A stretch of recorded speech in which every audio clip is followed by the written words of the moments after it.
Hey there, Aaron here with GrowLawnUglyWeeds.com. Today I'm coming to you from the parks of Aledo, and I wanted to show you some of the struggles you may be going through if you live in this neighborhood, you live in other parts of Aledo.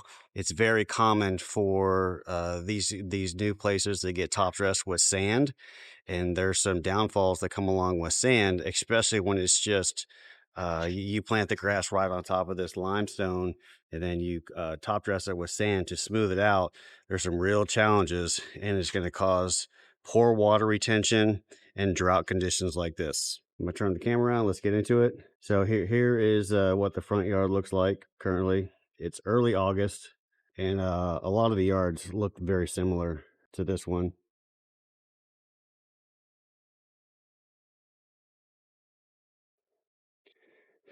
And so this is what it was planted on. Here's the empty lot next to it. And when I put my soil probe in the ground, I get a lot of this rock that's coming up in the soil probe. And then the first few inches is sand. Now there are going to be parts of the year where your grass can be green and awesome. And that's going to be April, May, and June when we're getting a bunch of Mother Nature rain. And when we get into July, August, and September, when we're not getting any rain, watering your lawn like you would clay soil doesn't apply to the parks of Aledo. You're going to have to water this lawn maybe every day, if not every other day, because it's just not going to hold moisture like clay will. Now, of course, there's some downfalls to clay, like it doesn't once it gets real dry, it's hard to get wet again, but it retains moisture very well. If I had to take a choice, I would take clay all day long.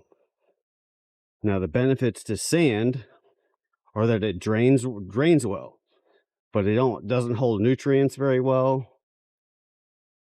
And when you mix the limestone in with this sand, man, it can turn into almost concrete. And that's no joke. Here's what the backyard looks like. And there is a few inches of moisture in here, so it's not like they're not watering. They're definitely watering. Mowing too tall.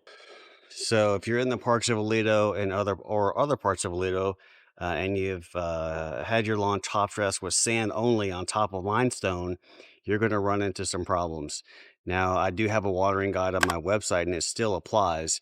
But instead of watering your lawn twice a week, you're going to have to water something like every day or every other day, and you would just divide that 1.5 to 2 inches a week during this time of year into 5 to 7 days a week. And so you can make it work on that type of watering schedule. But when you have all this sand and limestone, you're not going to be able to get away with watering twice a week. Thanks for watching. If you're living in Aledo or in the area and you're facing some of these challenges, give us a call at 1-800-LAWN-CARE and we can help you through it. Thanks a lot. Bye.